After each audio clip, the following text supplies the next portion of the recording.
মুসলিমদের বড় একটা কথা আছে, দুষ্ট লোকের মিষ্টি কথাই কিন্তু বলা যাবে না, তাতে কি হবে, বিপদ হবে। হঠাৎ করে আপনার চিরস্থানে যে শত্রুটা এসে গলার মধ্যে গলা মিলাচ্ছে, থ্যাংক ইউ দিচ্ছে, আপনি যদি ভাবেন যে ভাই শত্রুতার আমার মন থেকে চলে গেছে, তাহলে আপনি ভুল করবেন। সে আসলে আপনার দুর্বলতা সম্পর্কে জানতে চাচ্ছে, আপনার কাছে মিশতে চাচ্ছে এবং আপনাকে অপ্রস্তুত অবস্থায় রেখে ঘটনা ঘটাই দিবে। কারণ মানুষ তো বন্ধুরে বিশ্বাস করে, বাট শত্রুকে বিশ্বাস করে না। যে বিশ্বাস করে সে কিন্তু ফাঁদে পা দেয়।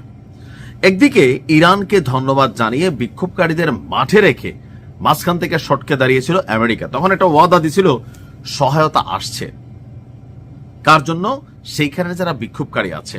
তবে একটু লেট করে ফেলেছে মার্কিন যুক্তরাষ্ট্র, কারণ জনগণ যারা রাস্তায় নামছিল ইরানের বিপক্ষে বা রাষ্ট্রের বিপক্ষে, তারা কিন্তু এখন ঘরে চলে গেছে। এখন এই যে ঘরে চলে গেছে আর এই যে সহায়তা এখন যেটা যাচ্ছে, কি যে ঘটবে আল্লাহ ভালো জানে। তবে আমি ইরানের জন্য দোয়া করি।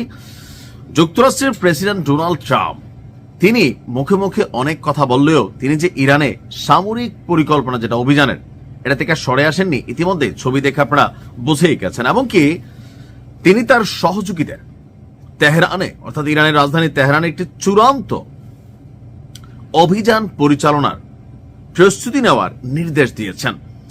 মার্কিন গণমাধ্যম ওয়াল স্ট্রিট জার্নাল তারা একটা প্রতিবেদন প্রকাশ করেছে।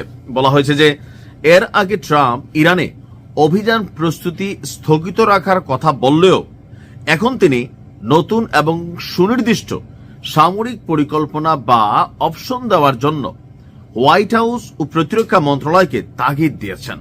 মার্কিন কর্মকর্তাদের বরাতে জানা গেছে, আলোচনার সময় ট্রাম্প এই সম্ভাব্য অভিযানকে যতদূর সম্ভব কয়েকবারই চূড়ান্ত অভিযান হিসাবে উল্লেখ করেছেন, যা মধ্যপ্রাচ্যে বড় ধরনের যুদ্ধের শঙ্কা তৈরি করছে। মার্কিন এই গণমাধ্যমটির তথ্য অনুযায়ী প্রেসিডেন্টের নির্দেশ পাওয়ার পর হোয়াইট হাউস এবং পেন্টাগন ইতিমধ্যেই বেশ কিছু সামরিক কৌশল তৈরি করে ফেলেছে। এই পরিকল্পনার মধ্যে কেবল সামরিক লক্ষ্যবস্তুতে অভিযান করার পরিকল্পনা, বরং ইরানের বর্তমান সরকার পতনেরও ছকে এখানে কানেক্টেড। অর্থাৎ ইরানের ক্ষমতাসীন সরকার যে বিক্ষোভের মুখে পথ হারায়নি বা কন্ট্রোলে নিয়েছে, এখন ভিন্নভাবে হয়তো ইরানের সর্বোচ্চ নেতা যিনি আছেন তাকে যদি দেশ থেকে পালানোর মতন সিস্টেম তৈরি করে ফেলা যায়, বিশ্বাস করেন ঘটনা ঘটে যাবে। তাকে গিয়ে দেখা গেল মার্কিনীরা ভেনেজুয়েলার মতন অপারেশন সিস্টেমে সেখানে গেল, যদিও সম্ভব না, তারপরে গেল, তাকে বললো যে বাবা তুমি চলে যাও, এখন তোমার হাতে আর কোনো অপশন নাই, তো তিনি চলে গেলেন। সাথে সাথে এই যে সরকারটা এটা ভয় পাবে, এমনকি ভেঙে যাবে।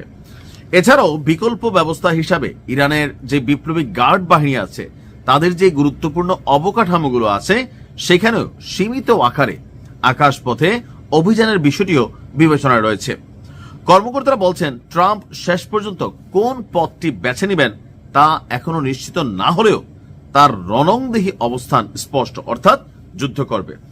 মধ্যপ্রাচ্যের চলমান উত্তেজনার মধ্যেই ক্যারিবীয় অঞ্চলে মোতায়েন থাকা যুক্তরাষ্ট্রের বিমানবাহী রণতরী ও অত্যাধুনিক যুদ্ধ বিমানগুলো এখন এই অঞ্চলের দিকে অগ্রসর হচ্ছে।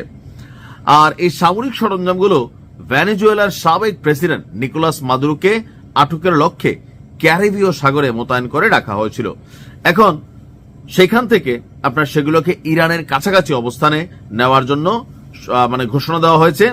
আর এই তৎপরতাকে তেহরানের উপর মনস্তাত্ত্বিক এবং কৌশলগত কেউ কেউ বলছেন চাপ, অন্যদিকে যুক্তরাষ্ট্রের এই সম্ভাব্য অভিযান এটা কিন্তু হালকা নিচ্ছে না ইরান। তারাও তাদের পাল্টা বক্তব্য দিয়েছে, আগামী ভিডিওগুলোতে শুনবেন। অর্থাৎ ইরানে যে কোনো সময় একটা বড় ধরনের অভিযান হবে। এখন এটার জন্য ইরান কতটুকু প্রস্তুত আছে সেটা হচ্ছে বড় কথা। আল্লাহ ভালো রাখুক, ভালো থাকুন, আসসালামু আলাইকুম।